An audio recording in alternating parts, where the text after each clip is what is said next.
कहते हैं ना, अकल न क्यारी उपजे और प्रेम न हाट बिकाए, कुछ वैसा ही सीन देखने को मिल रहा है। भारत ने ना इतना तगड़ा गेम खेला जिसका अंदाजा दुनिया के बड़े बड़े दिग्गजों को भी नहीं होगा। ऑपरेशन सिंदूर करके भारत ने अपनी सैन्य ताकत को दिखलाया और इसके बाद भारत ने एक और बड़ा गेम खेला और उस गेम में बुरी तरीके से फेल होते हुए दिख रहे हैं बिलावल भुट्टो। बिलावल भुट्टो अमेरिका पहुंचे थे अपनी बात रखने के लिए और उन्होंने पीएम मोदी को टेमू कह दिया और जानेंगे इसका क्या मतलब है और इनको क्या जवाब मिला है भारत की टीम की तरफ से। वहीं ये भी माना गया कि शशि थरूर और बिलावल भुट्टो के बीच में अब कंपटीशन अमेरिका में हो रहा है और इन सब के बीच में सबसे बड़ा झटका मलेशिया ने दिया है पाकिस्तान को। मलेशिया ने वो किया है जो पाकिस्तान ने सोचा भी नहीं था। जियोपॉलिटिक्स में बहुत कुछ चल रहा है और इस वीडियो में आपको बहुत सारी बातें जानने को मिलेंगी, इसलिए वीडियो को अंत तक जरूर देखें। आइए जानते हैं इन खबरों को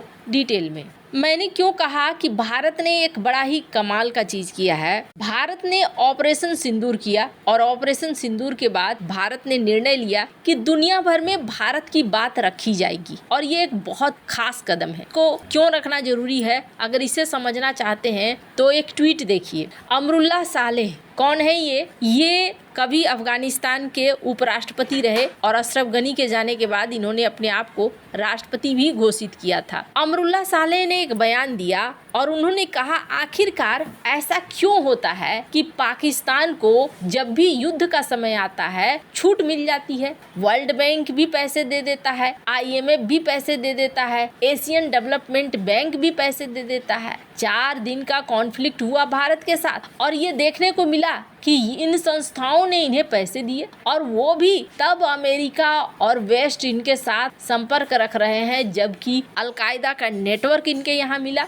जबकि बिन लादेन इनके अंदर मिला और यहाँ तक कि अमेरिका ने अभी तक इनके ऊपर कोई प्रतिबंध भी नहीं लगाया। अमेरिका ने तो उस शख्स के ऊपर भी प्रतिबंध नहीं लगाया जिस शख्स के घर पे लादेन रह रहा था। हालांकि मैं ये भी देख रही थी कि बहुत सारे इसमें लोग थे जो लोग ये कमेंट कर रहे थे कि पाकिस्तान ना शतरंज खेलता है, शतरंज, और शतरंज की बिसात में पाकिस्तान सबको मेंटेन करते हुए चलता है और इसीलिए हम जीत जाते हैं और तुम अभी तक धुएं के पीछे पड़े हुए हो। हालांकि अब ये सवाल क्यों जरूरी हो गया है, मैंने क्यों कहा कि भारत ने बहुत बढ़िया मूव चला है और इसका संबंध इस ट्वीट से भी है। कैसे, तो अभी आपको बताऊं। भारत ने डेलीगेशन चुना और वो भी डेलीगेशन भारत ने विपक्षी दलों से लेकर पक्ष के दल सभी को मिलाकर चुना। ये तो एक कमाल की बात थी कि भारत ने दुनिया को संदेश दिया कि देखो हमारे मत एक हैं और हम अपनी बात एक तरीके से रख सकते हैं। दूसरी बड़ी बात, पाकिस्तान की पोल खोलनी शुरू कर दी और कैसे पोल खुली है और कैसे बेइज्जती हुई है इसका एक बड़ा उदाहरण देखिए। स्क्रीन पर एक आर्टिकल देख रहे हैं।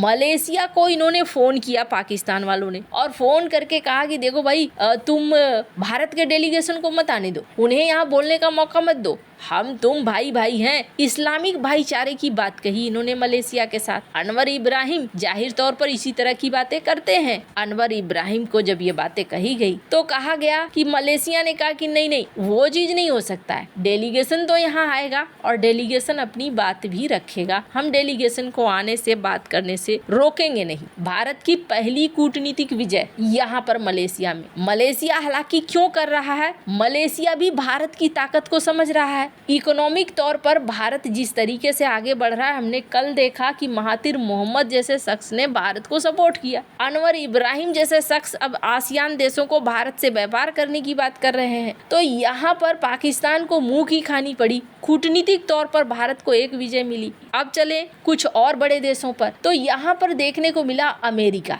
अमेरिका बहुत ही ज्यादा ऐसा जगह है जहां पर दुनिया भर की नजरें थी कि भारत क्या कहता है और पाकिस्तान की तरफ से इसे कैसे काउंटर किया जाता है। पहली बात मैं आपको बता दूं, पाकिस्तान वालों ने जब सोचा होगा ना कि चलो भारत की इस डिप्लोमेसी की कॉपी करते हैं, तो उन्होंने सोचा होगा किसे उठाऊं, किसे भेजूं। आधे से ज्यादा तो अजीबोगरीब तरीके से बातें करते हैं। फिर इनको लगा होगा हाँ ये बंदा थोड़ा ठीक है, अंग्रेजी ठीक से बोल लेता है, इसे ही भेज देते हैं। और इन्होंने उठाकर भेज दिया बिलावल भुट्टो को। बिलावल भुट्टो, इनके बारे में मैं कहूँ ना तो मुझे कभी कभी अजीब लगता है। एक अच्छी अंग्रेजी के अलावा शायद इनमें डिप्लोमेसी के कोई गुण नहीं है। और ये मैं क्यों कह रही हूँ, इनके वीडियो को आप सुनिए। India being inspired by the Israeli government, unfortunately, is being inspired in all the wrong ways.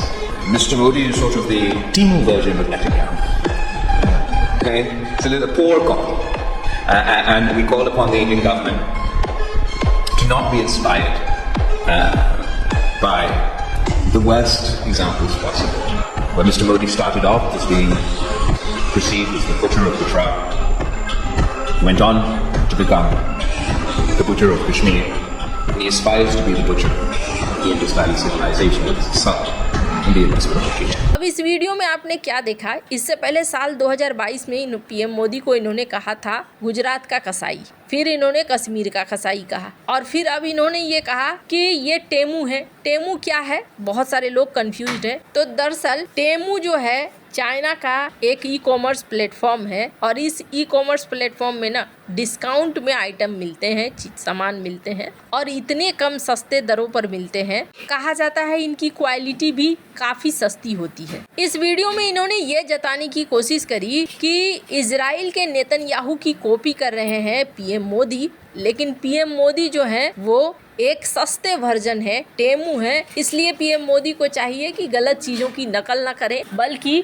Bharat और पाकिस्तान के बीच में बातचीत हो, सारी चीज़ें अच्छे से चले। अब एक तरफ आप इस तरह की बातें करते हैं और दूसरी तरफ आप उम्मीद करते हैं कि भारत से बातचीत हो। थरूर ने भी अमेरिका में अपनी बातों को रखा और उनकी बातों को देखिए। इन्होंने इस तरह के बयान दिए जिसमें कहा गया कि देखिए आप आकर भारतीयों को मार नहीं सकते हैं, और अगर ऐसा करेंगे तो खून तो बहेगा, लेकिन जब हमारी बारी आएगी और हम जवाब देंगे तो हमारे मुकाबले आपका ज़्यादा खून बहेगा। और ये मात्र एक एग्जाम्पल नहीं है, इन्होंने बहुत बढ़िया डिप्लोमेसी खेली। हमने आपको बताया था कि किस तरीके से इन्होंने कोलंबिया में आखिरकार बयान को वापस करवा लिया था। पाकिस्तान की सहानुभूति के लिए कोलंबिया ने अपने बयान दिए थे, लेकिन जब भारत ने अपना पक्ष रखा, शशि थरूर ने अपना पक्ष रखा, कोलंबिया ने अपने बयान वापस ले लिए। इससे बड़ी बेइज्जती क्या हो सकती है? दो बड़ी बेइज्जतियों को हमने देखा। हालांकि पाकिस्तान की तरफ से ये जो बातें रखी जा रही है ना, इसके पीछे एक बड़ा दर्द है, दुख हुआ है बेचारे को। किस चीज का दुख? स्क्रीन पर एक आर्टिकल देखिए, रह रह कर बातें निकल कर आ रही हैं कि पाकिस्तान का कहना है कि भाई सिर्फ 9 ठिकानों पर हमला नहीं करा भारत ने और भी जगहों पर हमला किया है। भारत ने जानबूझकर उन जगहों का नाम नहीं लिया ताकि हम बताएं। पाकिस्तान का ये खुलासा उनके आधिकारिक दस्तावेज में हुआ है। उनका जो ऑपरेशन था बुनियान उन मासूर्स, जो उड़ने से पहले ही खत्म हो गया था। यहाँ पर इन्होंने कहा कि भारत ने सिर्फ 9 जगहों पर नहीं, बल्कि भारत ने पेशावर में भी, जंग में भी, हैदराबाद में भी, गुजरात में भी, गुजरात मतलब पंजाब का गुजरात, सिंध में भी, बहावल नगर, अटक और चोर पर भी हमले किए थे। ये सारे इलाके पाकिस्तान के हैं। तो इन्होंने कहा पाकिस्तान को इन्होंने चौतरफा घेरा था और चौतरफा इनके ऊपर अटैक किया। अब पाकिस्तान धीरे धीरे सारी बातें मानता जा रहा है। अब मैंने क्यों कहा शुरू में कि ये डेलीगेशन बहुत इंपॉर्टेंट है। देखिए, जब भारत अपनी बात को रख रहा है ना दुनिया भर में, तब अब दुनिया भर में सवाल खड़े होंगे इन संस्थाओं के साथ कि आखिरकार पाकिस्तान को ऐसे समय में पैसे क्यों मिलते हैं। पाकिस्तान इस तरीके का देश है तो इसे सपोर्ट कहाँ से मिलता है और क्यों मिलता है। आपको क्या लगता है इन सब मामले में? आपकी क्या राय है? कमेंट कर जरूर बताएं। जल्द मिलते हैं अगले वीडियो में नई खबर के साथ।